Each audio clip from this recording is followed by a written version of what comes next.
New Wave Community Media.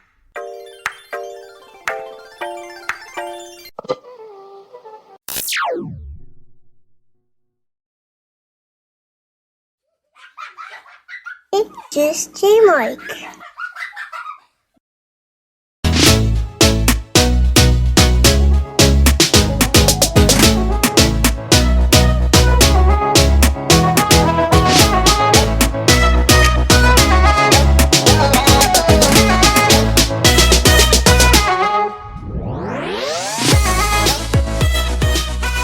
Hello, my darlings. Welcome to a new episode of Generation Mixed Podcast, aka GMP, with your host Jolie.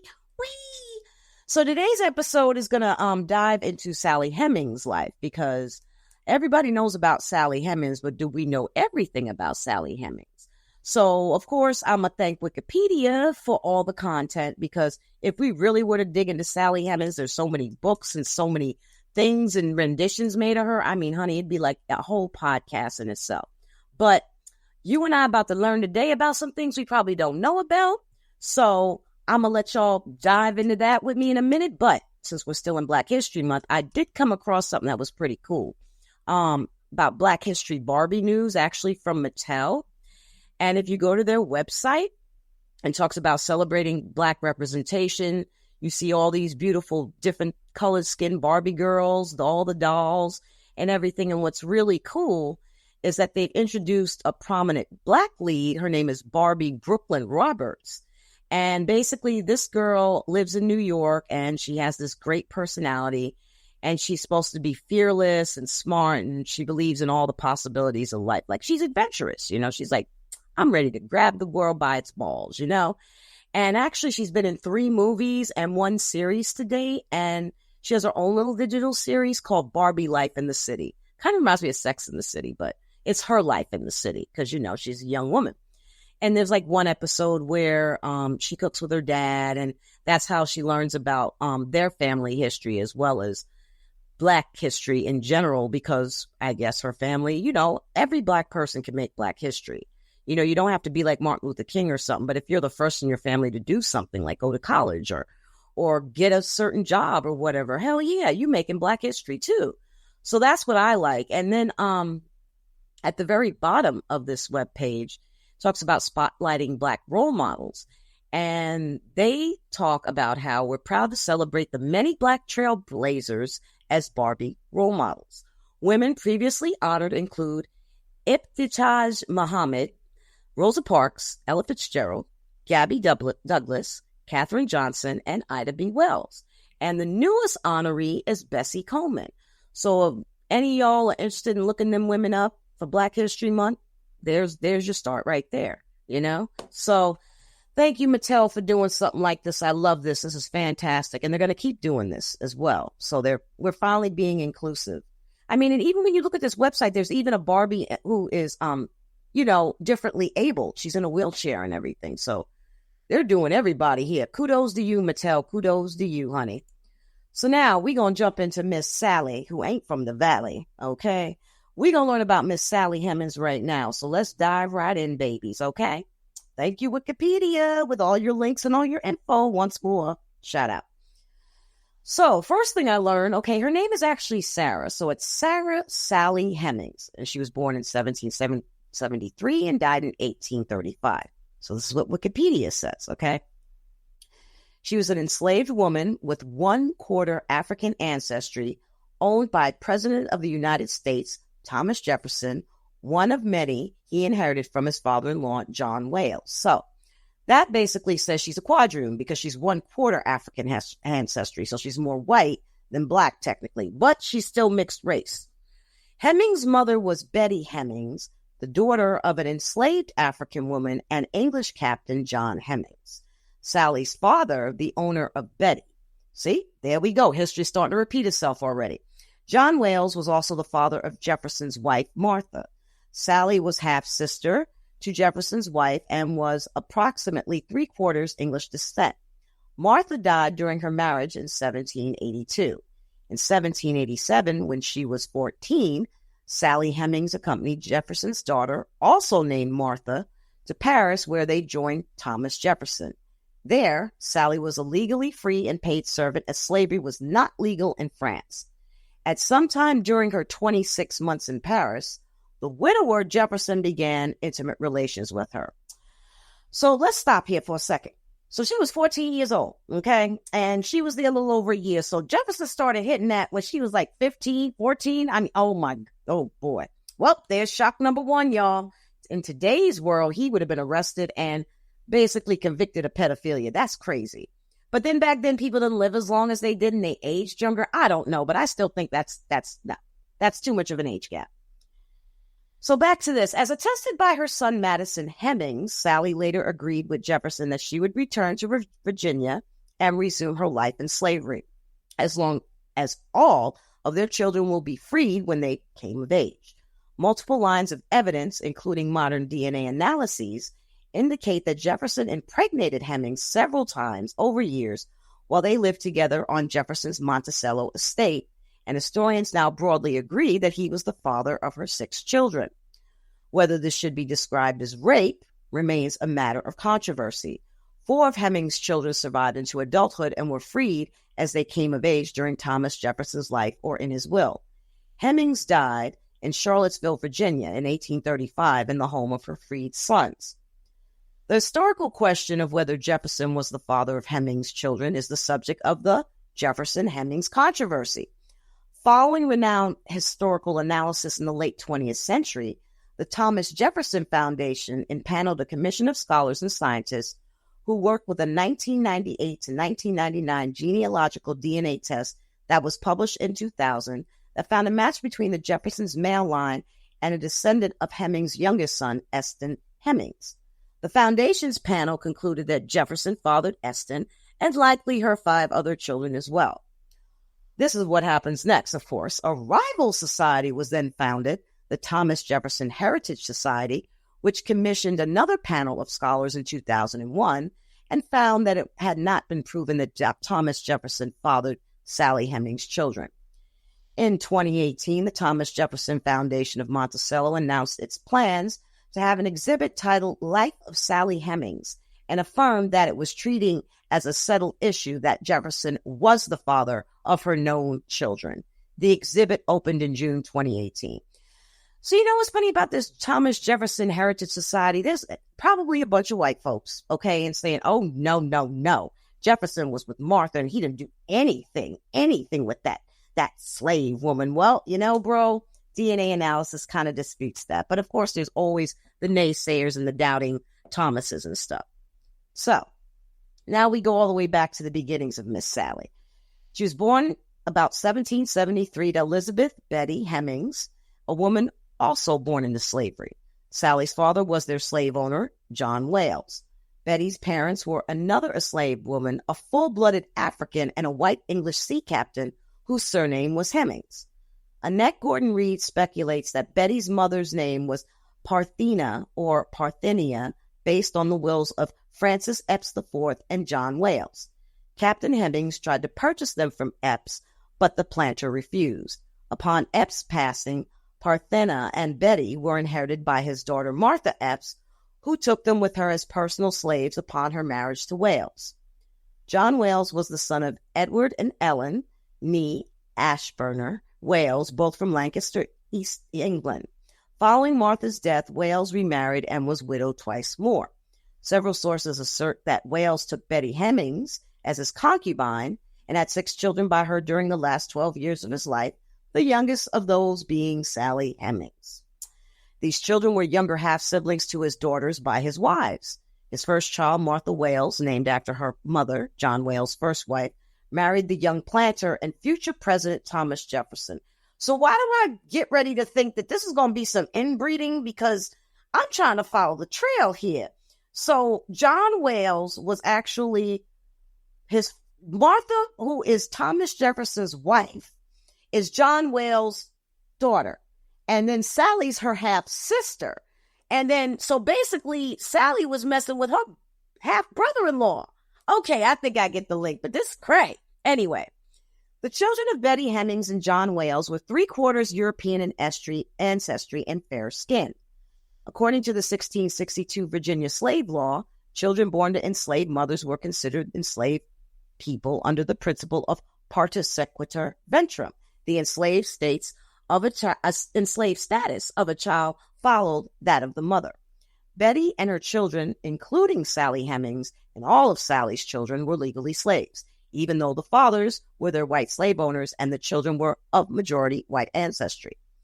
After John Wales died in 1773, his daughter Martha and her husband Thomas Jefferson inherited the Hemings family among a total of 135 enslaved people from Wales estate, along with 11,000 acres of land.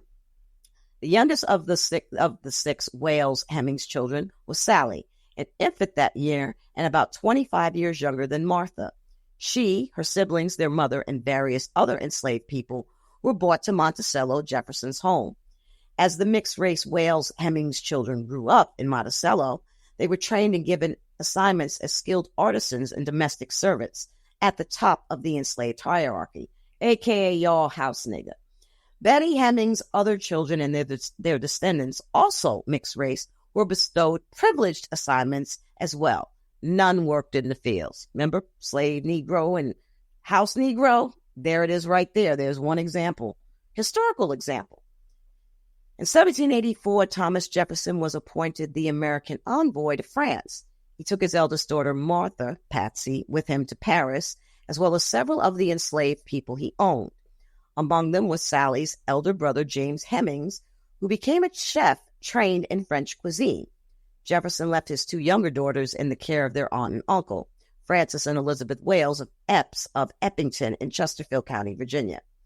After his youngest daughter, Lucy Elizabeth, died in 1784, Jefferson sent for his surviving daughter, 9-year-old Mary, Polly, to live with him. The enslaved child, Sally Hemings, was chosen to accompany Polly to France after an older enslaved woman became pregnant and could not make the journey. Correspondence between Jefferson and Abigail Adams, that's John Adams' wife, I believe, indicates that Jefferson originally arranged for Polly to be in the care of her nurse, a black woman, to whom she is confided with safety. Adams wrote back, "The old nurse whom you expected to have attended her was sick and unable to come. She has a girl about 15 or 16 with her." Here comes the setup, y'all. And so in 1787, Sally, age 14, accompanied Polly to London and then to Paris, where the widow Jefferson, age 44 at the time, was serving the United States minister to France. Hemings spent 2 years there. Most historians believe Jefferson and Hemings' sexual relationship began while they were in France or soon after their return to Monticello. The exact nature of their relationship remains unclear. The Monticello exhibition on Hemings acknowledged this uncertainty while noting the power imbalance inherent in the relationship between a wealthy white male envoy and a 14-year-old quarter black enslaved female. The president of the Thomas Jefferson Foundation said, "We really can't know what the dynamic was. Was it rape? Was there affection? We felt we had to present a range of views, including the most painful one." Hemings remained enslaved in Jefferson's house until his death in 1826. In 2017, a room identified as her quarters at Monticello under the South Terrace was discovered in an archaeological examination. It is being restored and refurbished. Now, throughout this whole article, too, there's like these little sidebars and stuff that I want to read to you as well.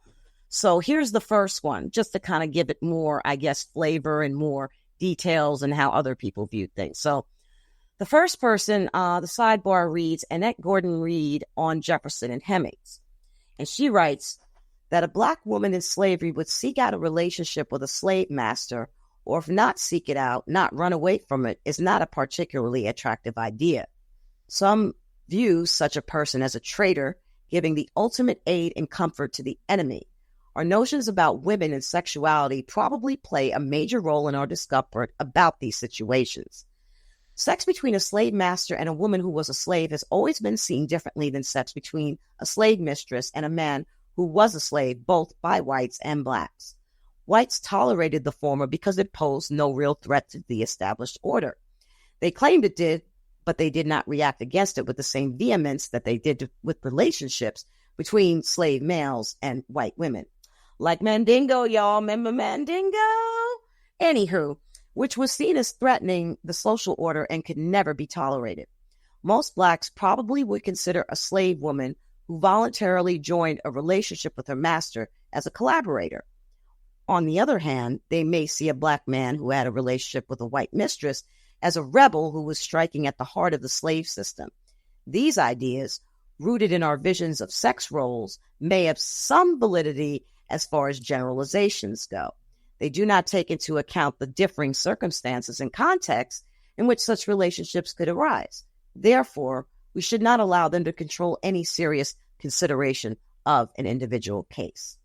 So she wrote this, basically, the title of the article was Thomas Jefferson and Sally Hemings, An American Controversy, page 191, Kindle edition, okay? That was her thoughts. So now we're going to jump right back, okay? This is when they get over to Europe. Polly and Sally landed in London, where they stayed with Abigail and John Adams from June 26 until July 10, 1787. Jefferson's associate, Mr. Pettit, arranged transportation and escorted the girls to Paris. In a letter to Jefferson on June 27, 1787, Abigail wrote, "The girl who was with Polly is quite a child, and Captain Ramsay is of opinion will be of so little service that he had better carry her back with him. But of this you will be a judge. She seems fond of the child and appears good-natured." On July 6, Abigail wrote to Jefferson, "The girl she has with her wants more care than the child and is wholly incapable of looking properly after her without some superior to direct her." Sally Hemings remained in France for 26 months. Slavery had been abolished in that country after the Revolution in 1789. Jefferson paid wages to her and James while they were in Paris. He paid Sally Hemings the equivalent of $2 a month. In comparison, he paid James Hemings $4 a month as chef in training and his Parisian scullion $2.50 a month. The other French servants earned from $8 to $12 a month. Toward the end of their stay, James used his money to pay for a French tutor and to learn their language, and Sally was also learning French. There is no record of where she lived. It may have been with Jefferson and her brother in the Hôtel de Languette on the Champs-Élysées, or at the convent Abbaye de Penthemont, where the girls Maria and Martha were schooled. Whatever the weekday arrangements, Jefferson and his retinue spent weekends together at his villa. Jefferson purchased some fine clothing for Hemings, which suggests that she accompanied Martha as a lady's maid to formal events. According to her son, this is Sally's son, Madison's memoir, Hemings became pregnant by Jefferson in Paris. She was about 16 at the time. Under French law, Sally and James could have petitioned for their freedom, but if she returned to Virginia with Jefferson, it would be as an enslaved person. She agreed to return with him to the United States based on his promise to free her children when they came of age at 21. Hemings' strong ties to her mother, siblings, and extended family likely drew her back to Monticello. And so here's another sidebar right here. Sally Hemings' son, Madison Hemings, on Hemings and Jefferson. "My mother accompanied her," Jefferson's daughter Maria, "as her body servant. When Mr. Jefferson went to France, Martha was a young woman grown, my mother was about her age, and Maria was just budding into womanhood. Their stay, my mother and Maria's, was about 18 months. But during that time, my mother became Mr. Jefferson's concubine, and when he was called home, she was enceinte by him. He desired to bring my mother back to Virginia with him, but she demurred. She was just beginning to understand the French language well, and in France she was free. While she returned to Virginia, she would be re-enslaved. So she refused to return to him. To induce her to do so, he promised her extraordinary privileges and made a solemn pledge that her children should be freed at the age of 21 years. In consequence of his promises, on which she implicitly relied, she returned with him to Virginia." Madison Hemings, Recollections, Pike County, Republican, 13th of March, 1873. So basically, he kind of blackmailed her in a way. I mean, he must have been that sprung where he's like, "Oh, I want you to come back." This is just crazy. This is like Elvis and Priscilla type stuff. It's like a grown man enamored with a young girl. It's just, oh. Now, we jump back to Gordon Reed again. Basically, it was the same thing that she said. I don't know why they did a same sidebar, so we're going to skip that. So we're going to bop back to 1789 when they're coming back, right? So they returned to the United States with Jefferson, who was 46 years old and 7 years a widower. As shown by Jefferson's father-in-law, John Wales, wealthy Virginia widowers frequently had sexual relations with enslaved women. This would not have been seen as unusual for Jefferson either. White society simply expected such men to be discreet about these relationships. Remember when I was talking about the shadow families? That's what they're referring to. According to Madison Hemings, Sally's first child died soon after her return from Paris. Hemings had 6 children after her return to the U.S. Their complete names are, in some cases, uncertain. So we have Harriet Hemings. She was born October 5th, 1795. She died December 1797. Beverly Hemings, possibly William Beverly Hemings, was born April 1st, 1798, and died after 1873. Daughter, possibly named Thenia Hemings after Sally's sister, born in 1799 and died in infancy. Harriet Hemings, May 1801 to unknown, they don't know when she died. Madison Hemings, possibly James Madison Hemings, January 19th, 1805 to November 28th, 1877. And finally, Eston Hemings, possibly named Thomas Eston Hemings, May 21st, 1808 to January 3rd, 1856. Jefferson recorded births of enslaved peoples in his farm book. Unlike his practice in recording births of other enslaved peoples, he did not note the father of Sally Hemings' children. Sally Hemings' documented duties at Monticello included being a nursemaid companion, lady's maid, chambermaid, and seamstress. It is not known whether she was literate, and she was left no known writings. She was described as very fair, with straight hair down her back. Jefferson's grandson, Thomas Jefferson Randolph, described her as light-colored and decidedly good-looking. She is believed to have lived as an adult in a room at Monticello's south dependencies, a wing of the mansion accessible to the main house through a covered passageway. In 2017, the Monticello Foundation announced that what they believed to be Hemings' room adjacent to Jefferson's bedroom had been found through an archaeological excavation as part of the Mountaintop Project. It was space that had been converted to other public uses in 1941. Hemings' room will be restored and refurbished as part of a major restoration project for the complex.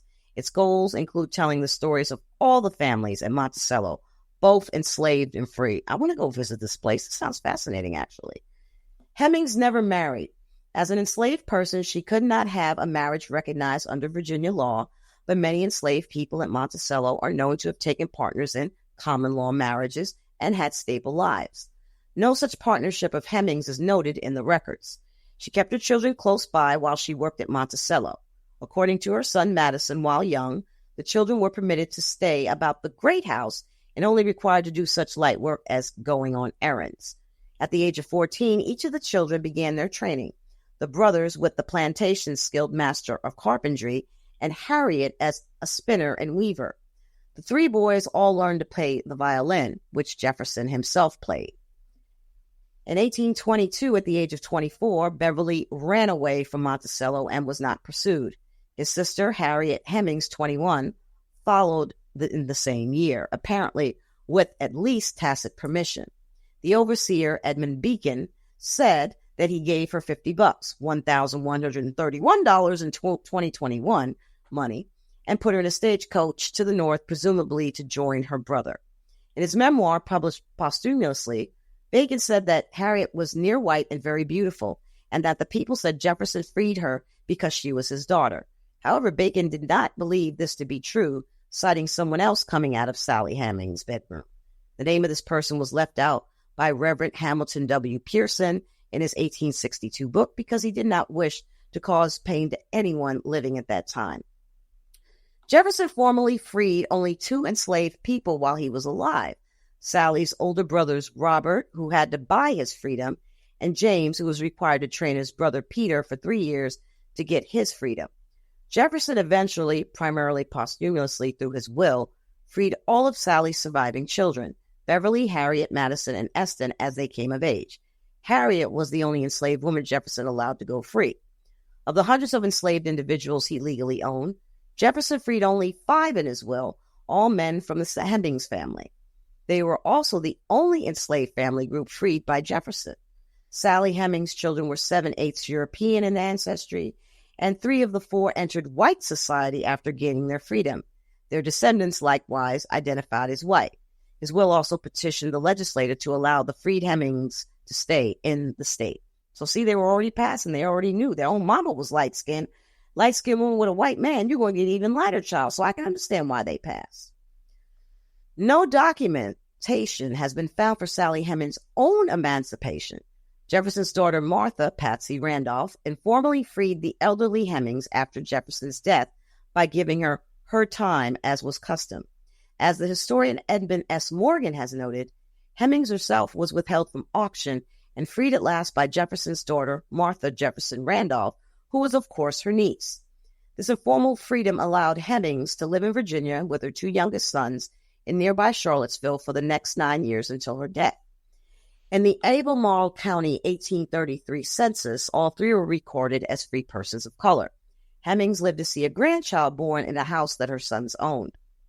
Although Jefferson inherited great wealth at a young age, he was bankrupt by the time he died. His estate, including his enslaved people, besides the Hemings, was sold by his daughter Martha to repay his debts.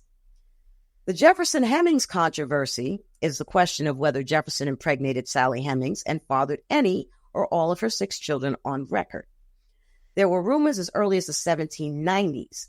Jefferson's sexual relationship with Hemings was first publicly reported in 1802 by one of Jefferson's enemies, a political journalist named James T. Callender, after he noticed several light-skinned enslaved people at Monticello. He wrote that Jefferson kept as his concubine one of his own slaves and had several children by her. After that, the story became widespread, spread by newspapers and by Jefferson's Federalist opponents. Jefferson himself is never recorded to have publicly denied this allegation. However, several members of his family did. In the 1850s, Jefferson's eldest grandson, Thomas Jefferson Randolph, said that Peter Carr, the nephew of Jefferson, had fathered Hemings' children, rather than Jefferson himself. This information was published and became the common wisdom, with major historians of Jefferson denying Jefferson's paternity of Hemings' children for the next 150 years. In the late 20th century, historians began reanalyzing the body of evidence. In 1997, Annette Gordon Reed published a book, Thomas Jefferson and Sally Hemings, An American Controversy, that analyzed the historiography of the debate, demonstrating how historians since the 19th century had accepted early assumptions. They favored Jefferson family testimony while criticizing Hemings' family testimony as oral history and failed to note the facts. A consensus began to emerge after the results of a DNA analysis commissioned in 1998 by Daniel P. Jordan, president of the Thomas Jefferson Foundation, which operates Monticello as a house museum and archive. The DNA evidence showed no match between the Carr male line, proposed for more than 150 years as the fathers, and the one Hemings descendant tested. It did show a match between the Jefferson male line and the Eston Hemings descendant. Booyah! Since 1998 and the DNA study, several historians have concluded that Jefferson maintained a long sexual relationship with Hemings and fathered 6 children with her, 4 of whom survived to adulthood. In an article that appeared in Science 8 weeks after the DNA study, Eugene Foster, the lead co-author of the DNA study, is reported to have made it clear that Thomas was only one of 8 or more Jeffersons who may have fathered Eston Hemings. The Thomas Jefferson Foundation, TJF, published in 2000 an independent historic review in combination with the DNA data, as did the National Genealogical Society in 2001. Scholars involved mostly concluded Jefferson was probably the father of all of Hemings' children. In an interview in 2000, the historian Annette Gordon Reed said of the change in historical scholarship about Jefferson and Hemings, "Symbolically, it's tremendously important for people as a way of inclusion. Nathan Huggins said that the Sally Hemings story was a way of establishing Black people's birthright to America."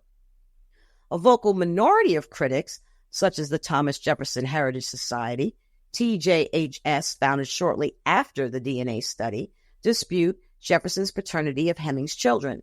All but one of 13 TJHS scholars expressed considerable skepticism about the conclusions. The TJHS report suggested that Jefferson's younger brother, Randolph Jefferson, could have been the father. The DNA test cannot distinguish between Jefferson males. They also speculate that Hemings might have had consensual or non-consensual sexual relations with multiple men. Wow. You know that old stereotype of us, African American women being hot and sexy? They're basically calling her a hoe in this. 3 of the Hemings children were given names from the Randolph surname family, relatives of Thomas Jefferson through his mother, Herbert Barger, the founder and director emeritus of the TJHS and the husband of a Jefferson descendant, assisted Foster in the DNA study. By contrast, all but one member of the DNA study committee, commissioned by TJF, thought that the DNA and documentary evidence combined made it probable that Thomas Jefferson was the father of one or more of the Hemings children. TJF committee participant W. Mackenzie Ken Wallenborn wrote a late 1999 minority report disagreeing with some aspects of the committee's full report, not made public until 2000. TJF also published this dissent in 2000. While Wallenborn concurred that the validity of the genetic testing and with the documentary research collected, he disputed some of the interpretation and concluded, the historical evidence is not substantial enough to confirm, nor for that matter to refute Jefferson's paternity of any of the children of Sally Hemings. He gave considerable weight to 4 pieces of non-genetic evidence. First are a pair of late letters of Jefferson to close associates, which can be read as denials of adultery slanders spread by Federalist political enemies, although the letters do not specifically mention Hemings. Second is an unequivocal counterclaim made by Jefferson's foreman Edmund Bacon and published by H.W. Pearson with the name of the alleged actual father redacted. Third is that Colonel Thomas Jefferson Randolph, who was frequently in his grandfather Thomas Jefferson's household and who worked as his farm manager and was later his estate executor, was reported to have denied that any relations between Jefferson and any of the Hemings women existed, but claimed that resident nephew Peter Carr was involved with Sally, while her niece Betsy was openly the mistress of his brother Samuel Carr, though this account is third-hand. Finally, some materials claim that Martha Jefferson Randolph and her sons demonstrated that Thomas Jefferson and Sally Hemings had been separated for some 15 months before the birth of the son who most resembled Jefferson, presumed by Wallenborn to be Eston Hemings.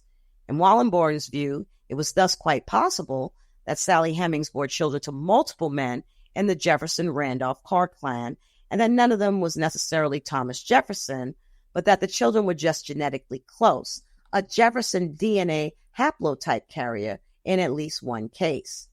He conceded that the DNA results enhanced the possibility of Jefferson's paternity of one or more of the Hemings children, but do not prove it.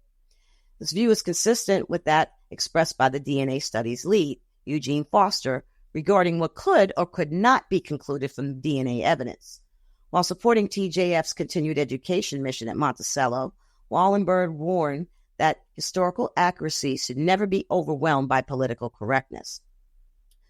Lucia Cinder Stanton, writing for the majority of the committee, responded a month later with a rebuttal. She noted that Jefferson, Bacon, Pearson, and Randolph material contained various ambiguities, partisanship, timeline errors, and contradictions or outright misrepresentations, aka lies, y'all. She suggested that Madison Hemings probably knew who his father was, and there was no evidence that ghostwriter Wetmore injected fiction, even if he polished the wording for print. She also indicated that claim of a Jefferson-Hemings separation during one conception period cannot be sustained, and that Wallenborn did not correctly understand that material. Stanton stated outright that Sally Hemings never conceived in Jefferson's absence. TJF President Jordan, though he had insisted on publication of the Wallenborn dissent, endorsed the Stanton rebuttal. The next month, May 2000, the Thomas Jefferson Heritage Society, that's them again, TJHS, emerged. A group of concerned businessmen, historians, genealogists, scientists, and patriots formed as a response to efforts by many historical revisionists to portray Thomas Jefferson as a hypocrite, a liar, and a fraud. The new group's opening press release specifically accused the Thomas Jefferson Memorial Foundation, TJMF, now Thomas Jefferson Foundation, TJF, and its report of shallow and shoddy scholarship to achieve an apparently desired conclusion. Wallenborn, we're back to him again, a former TJMF, TJF employee before his committee participate and now a director of TJHS, produced in June a heated follow-up reply to Stanton's rebuttal. So now we're being like Wendy's and people go on in McDonald's or whatever, like those tweets that Wendy's would do, those clapbacks. Here comes the next clapback.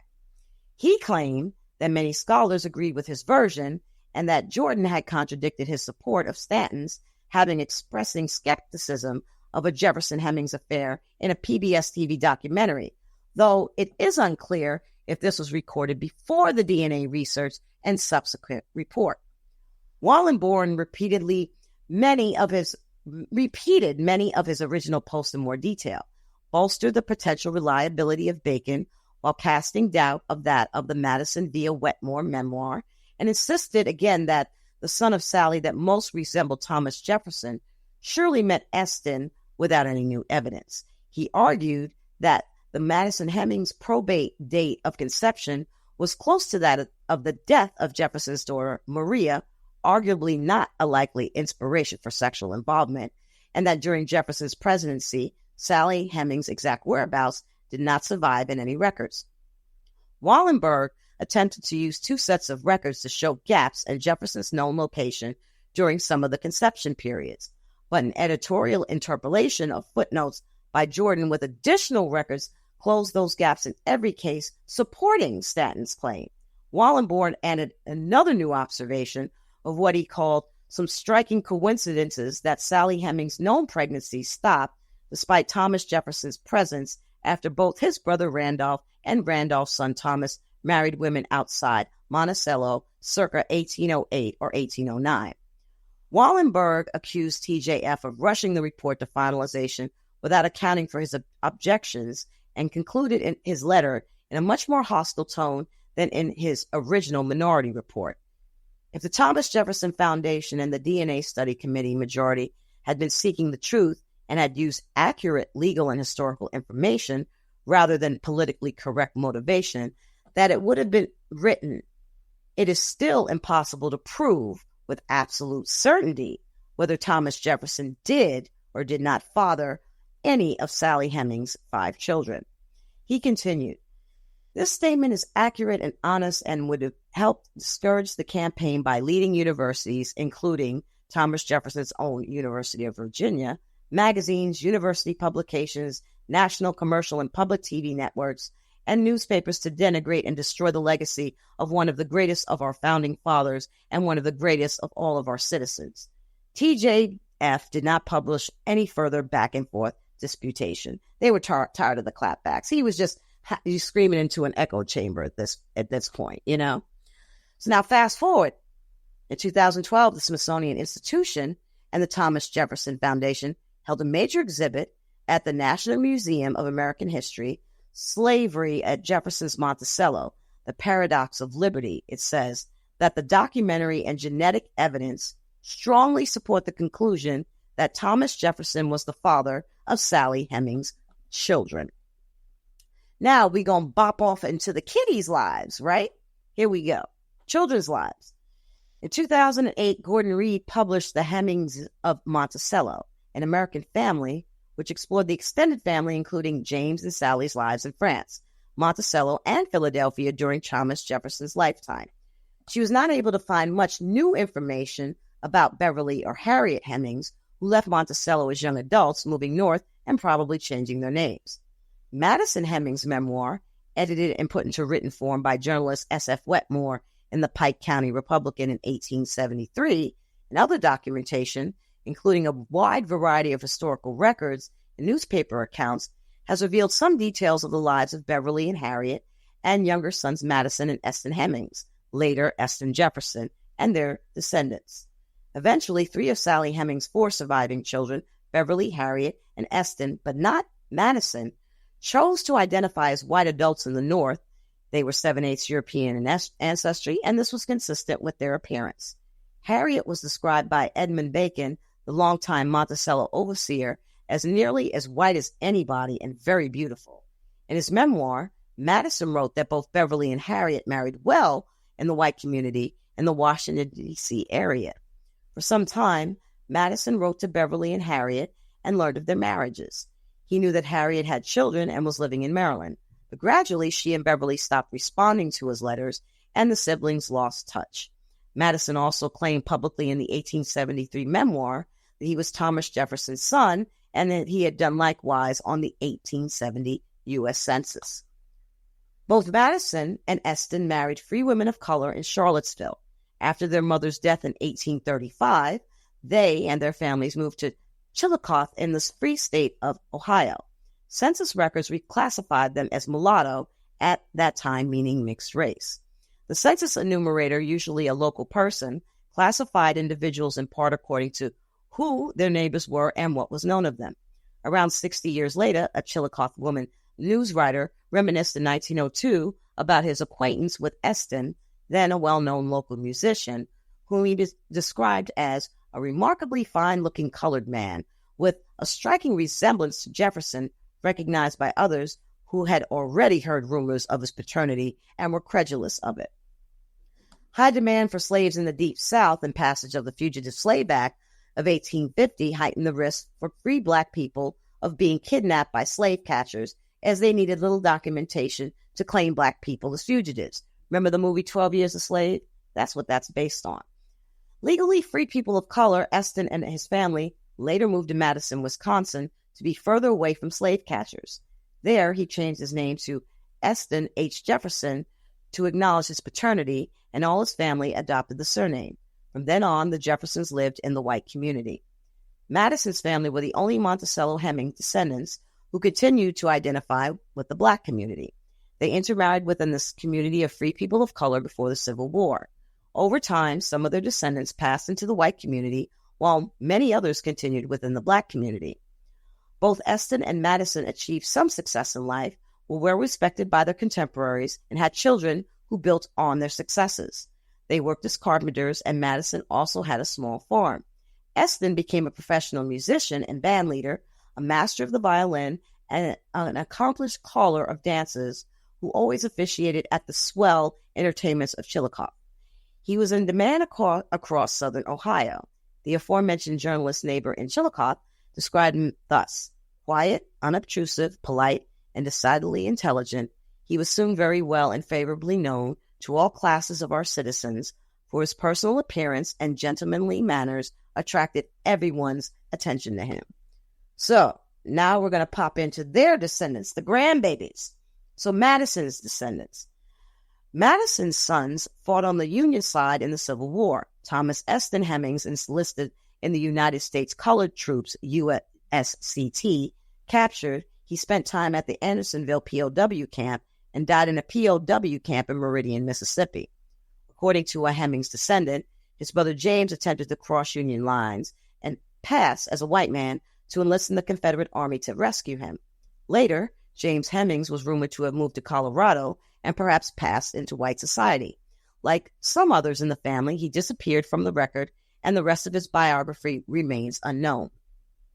A third son, William Hemings, enlisted in the regular Union Army as a white man, Madison's last known male line descendant.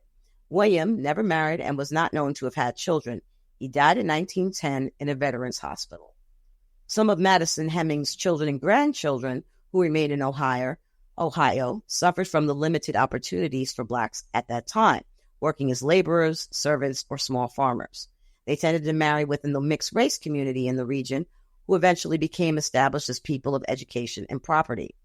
Madison's daughter, Ellen Wales Hemings, married Alexander Jackson Roberts, a graduate of Oberlin College.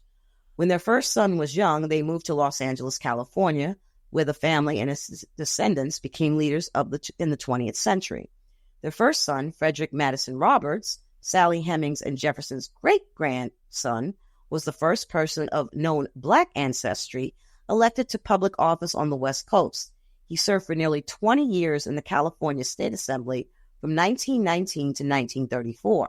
Their second son, William Giles Roberts, was also a civic leader.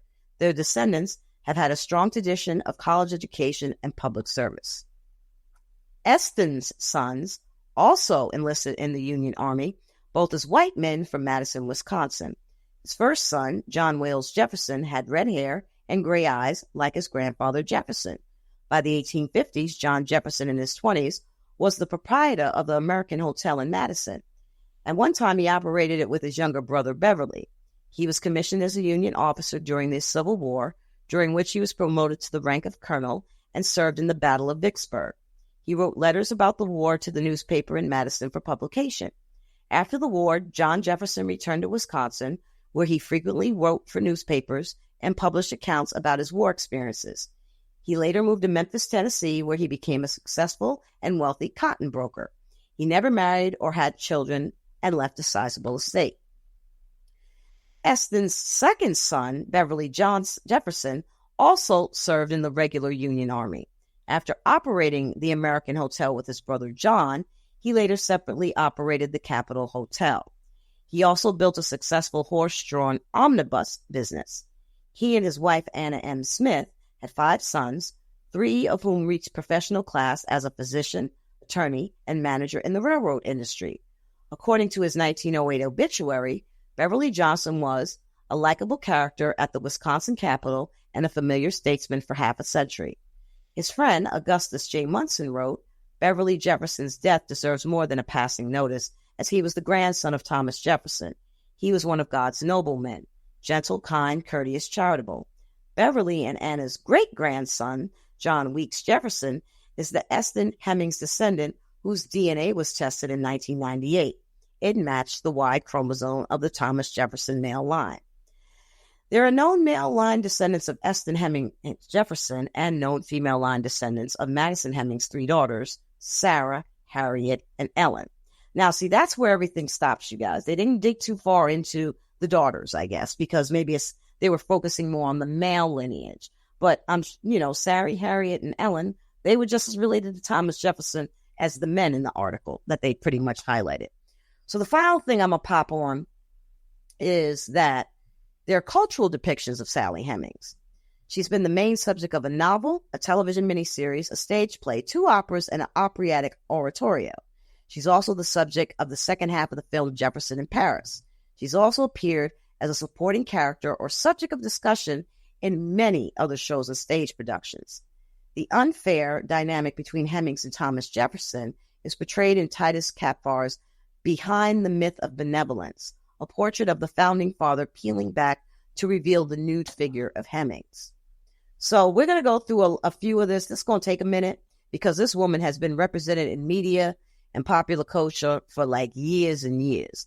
So the first thing that we know, and I actually talked about this in a prior episode, was in 1853, William Wells Brown, known as the first African-American novelist, published his Clotel, or The President's Daughter, a novel about a mixed-race daughter and based on the Jefferson Hemings story. I talked about that, actually. 1974, Fawn McKay Brody published her psychobiography, Thomas Jefferson, An Intimate History, which seriously examined the evidence of Jefferson's relationship with Sally Hemings and was a bestseller. Together with articles about the issue and Jefferson Hemings' descendants in American Heritage magazine in 1974 and 1976, popular attention was attracted to the controversy as her conclusion was vigorously resisted by mainland historians. 1979, Barbara Chase Rebode's novel Sally Hemings became a bestseller. Hers was the first novel in which an author had portrayed Sally Hemings as a fully realized person. CBS began to adapt the popular novel as a miniseries, but prominent historians, Virginia Dabney, a descendant of Jefferson's sister Martha, and Dumas Malone successfully campaigned against it, with the network's president William S. Polly, and persuaded him to kill the project. 1993, Steve Erik's novel Arc d'Aix features Sally Hemings as one of the main characters. 2016, Sally Hemings is a main character in the historical novel America's First Daughter by Stephanie Dray and Laura Camoy. The novel draws heavily upon Jefferson's letters and includes his relationship with Hemings starting in Paris. And then the last one that I see here is 2016 as well. Stephen O'Connell's Thomas Jefferson Dreams of Sally Hemings depicts the relationship between Hemings and Jefferson. And now we're talking about television, 1976. The opening episode of the third season of the TV series The Jeffersons was entitled George and the President and had a plot link to the Jefferson-Hemings controversy. Ooh, I'm going to need to watch that and see what that was about. 1986. In an episode Head of the Class, Darlene Merriman, played by actress Robin Givens, learns that she is a descendant of Sally Hemings. In 2000, Sally Hemings, An American Scandal, was a CBS television miniseries. Air dates February 13, 2000 and February 16, 2000. Writer Tina Andrews, director Charles Haid, with Carmen Ejogo as Hemings and Sam Neill as Thomas Jefferson. As PBS noted in a Frontline program, though many quarreled with the portrayal of Hemings as unrealistically modern and heroic, no major historian challenged the series' premise that Hemings and Jefferson had a 38-year relationship that produced children. In 2000, again, PBS Frontline had an extensive documentary program entitled Jefferson's Blood about the issues of DNA, historical evidence related to Jefferson's likely paternity of Hemings' children, and the significance of the controversy and its issues in American history. Documentary material is on the website for this program. In 2002, Saturday Night Live parodied the relationship of Hemings and Jefferson, titled Thomas Jefferson Meets Sally Hemings in Season 28, Episode 8. Hemings was portrayed by comedian Maya Rudolph, while Jefferson was portrayed by actor Robert De Niro. 2008, HBO's miniseries John Adams briefly shows Sally Hemings in its final episode, Peacefield, 1803 AD to 1826 AD. Hemings, played by actress Lizanne Mitchell, is shown comforting Jefferson, played by Stephen Delane, as he dies at Monticello, and crying openly once he has died. 2013, Sleepy Hollow, a television series on Fox, the episode Midnight Ride references an affair between Thomas Jefferson and Sally Hemings, citing DNA evidence as proof to the lead character Ichabod Crane, who knew Jefferson. In film, 1995, the second half of the film Jefferson in Paris portrayed the early relationship between Sally Hemings, played by Tandy Newton, and Jefferson, Nick Nolte. Now, check this out, y'all, in opera. They talk about her in opera, y'all. 2005, Jefferson and Poe, a lyric opera, portrays a dual love story, one between Jefferson and Hemings, and the other between Edgar Allan Poe and Jefferson's daughter. 2012, Tom and Sally in Paris is a two-act opera with libretto and music by William Levanis. He explores Jefferson and Hemings' relationship during the French Revolution. 2016, Monticello Wakes is an opera with libretto by Tim Apollo and music by Garrett Fisher. It focuses on Sally Hemings, her look-alike sister Martha Jefferson, and Thomas Jefferson, and was produced at Loyola Marymount University, Los Angeles, and accompanied by Tori Ellison's bronze public sculpture installed at City Hall, commissioned by the mayor of Inglewood, California, who proclaimed the world's first Sally Hemings Day. The sculpture is near Frederick M. Roberts Park, named after Sally Hemings' descendant, who signed legislation to create UCLA as Thomas Jefferson had created the University of Virginia. In the audience at the premiere was LMU professor Rosalind Liu, a descendant of Sally's sister Mary. In theater, 2005, the musical Sally and Tom, The American Way by Fred Newman and Annie Roboff premiered off-Broadway in New York City. 2015, in the musical Hamilton, Sally Hemings briefly appears and has a dance solo in What I'd Miss, the opening to Act 2. 2017, Thomas and Sally by Thomas Bradshaw depicted the relationship between Thomas Jefferson and Sally Hemings.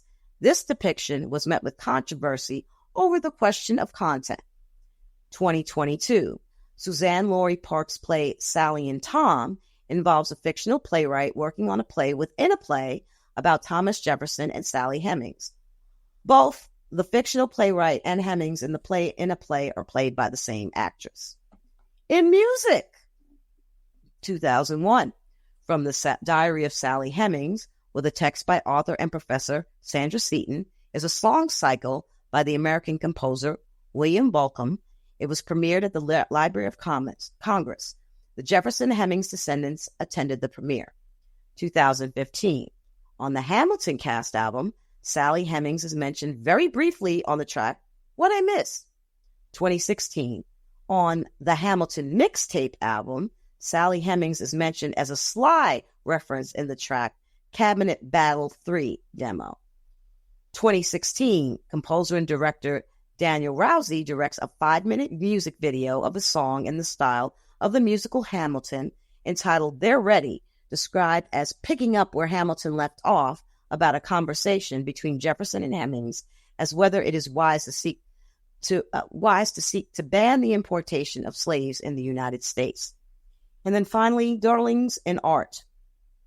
American artist Titus Kapar's 2014 piece, Behind the Myth of Benevolence, features a classical oil portrait of Thomas Jefferson drawn back to reveal the painting of a naked slave woman beneath the canvas.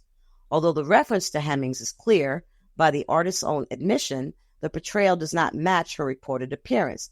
She was described as light-skinned with straight hair, instead presenting her with more African features to be a broader representation of enslaved women invisibilized by traditional American history. And finally, American artist Martin Poirier included a piece titled A Column for Sally Hemings in the 2019 Venice Biennale. So biannual. It's like their biannual celebration. So, my goodness, my darlings, this was crazy. I learned so much and how people be hating and making up stuff. And I'm seeing Sally in a different light. And I'm going to pick up a couple of those books. I'm going to put that Sally Hemings book, that bestseller in 1979, I'm going to put that on my Amazon wish list. I need to read that. So, my darlings, I want to thank you all for joining me in this fascinating saga we went through of Sally Hemings.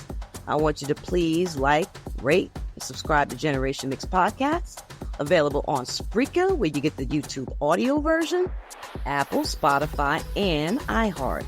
If you want to be on the show, shoot me an email or call Google Voice and leave a message or text at 510-852-9550. And I want to reiterate this exciting news, actually, because I was under J-Mark Network, and now J-Mark is partnered with New Wave Community Media, which is a nonprofit that's promoting digital literacy. And oh my gosh, so many volunteers are hopping on board with this because it's such a positive movement. So I want you to support our cause by donating or volunteering at www.newwavemedia.org. New Wave Media is spelled NUWAVEMEDIA.org. I want you to explore our diverse podcast or insightful content, and I want you to join us in building a digitally empowered community. Seriously, we can do this. We can change things and make things even better for social media. Turn lives around. So, my darlings, that concludes another episode on what it means to be multiracial in America, one story at a time, from the studio to the streets. Peace out!